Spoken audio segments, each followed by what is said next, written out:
Hey, this is guitarist Eric Skye coming at you with another leg of the journey on our little 30-day guitar challenge here. Today I'm going to talk briefly about tuning the guitar. Doesn't matter how well you play, if you're out of tune, you don't sound good. So tuning's pretty important. That said, there's no shortage of videos and books and apps and things to show you how you tune your guitar. So I'm going to, again, briefly just talk to you a little bit about how I tune, and maybe there'll be something interesting there.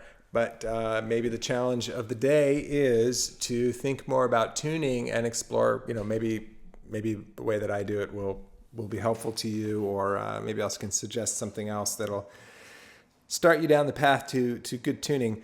When you play a stringed instrument, this is clearly the bane of our existence. I mean, these things, they go out of tune fairly often. The strings stretch, you bend them. And even the best guitars in the world, it's just not possible for them to be perfectly in tune. The guitars that have really attempted to go in that direction are just weird. You've probably seen maybe online that they have frets that look like they're just all squiggly. You'd have to have a compensated nut. You'd have to have each string of the saddle would have to be compensated, and it would be a very weird instrument. And really, to make it perfectly in tune, you'd probably have to have all the strings be the same size. So I just say all that because you just got to go into it knowing that it's always going to be little compromises.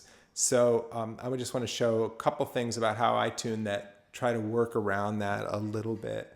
I don't have a device with me. Well, I guess I have my phone handy, but you can certainly buy a tuner. I like to use a tuning fork most of the time. It's just really simple. It gives me an A. Usually it sounds like that. And then I tune my A string, my fifth string to it, and then I tune the other strings to that. Sometimes I'll hold that tuning fork. I'll usually bite it because then it rings throughout your skull, which is kind of cool. And I'll play that A, but I'll play other A's on the fretboard, and I'll try to match all of them to it. And that's another good way of kind of getting the strings in the ballpark. And of course, you can get apps for your phone, and you can get clip-on tuners, and I use clip-on tuners too. And the great thing about a clip-on tuner is you just can't overstate how cool it is to be able to sit with a mandolin player while they're tuning their mandolin, and you can tune your guitar. I mean, it's just great, But on the other hand, it's ultimately not as accurate as your ear. Because it can't make these little compensations that need to be made. I always say that, like a clip-on tuner or something like that is really great if all you're going to do is play open strings.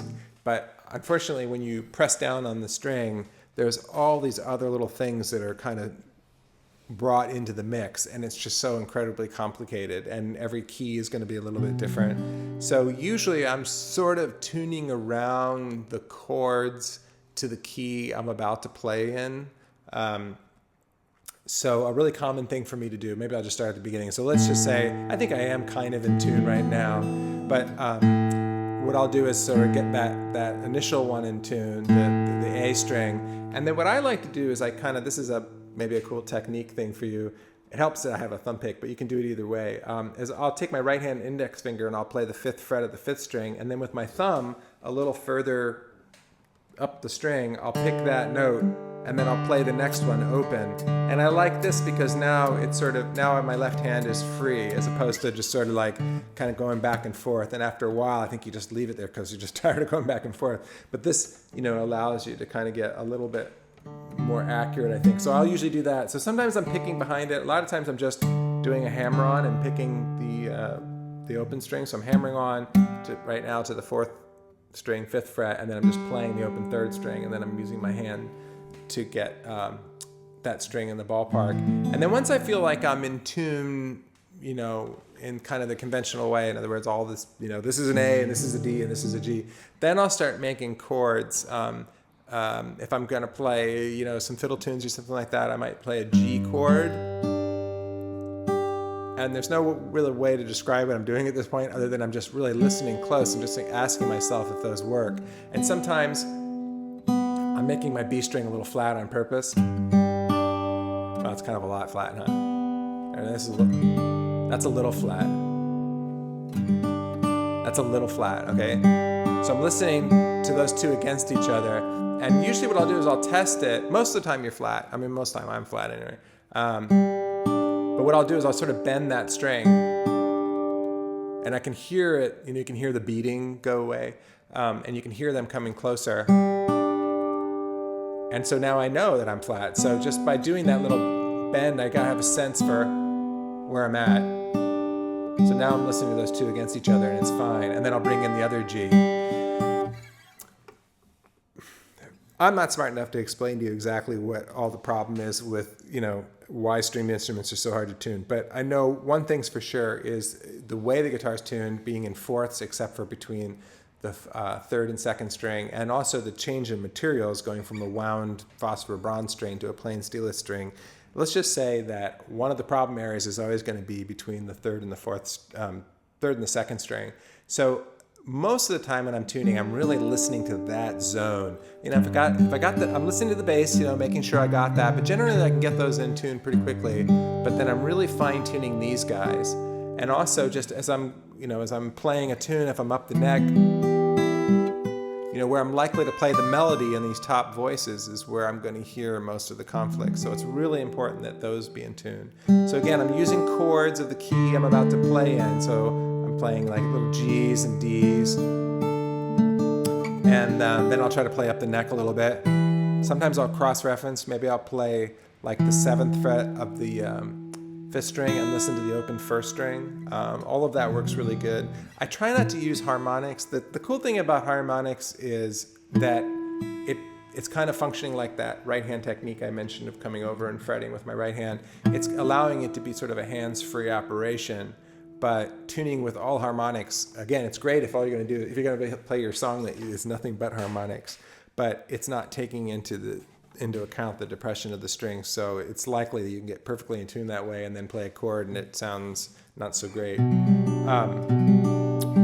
But I digress. Anyway, so usually playing around stuff that of the key that I'm about to play in. So if I was about to play, I don't usually play in E and A, but those two keys are always particularly tricky too, because the third of the chord and the key is right there on those two strings. You get the G sharp and the B, or you have the C sharp and the A.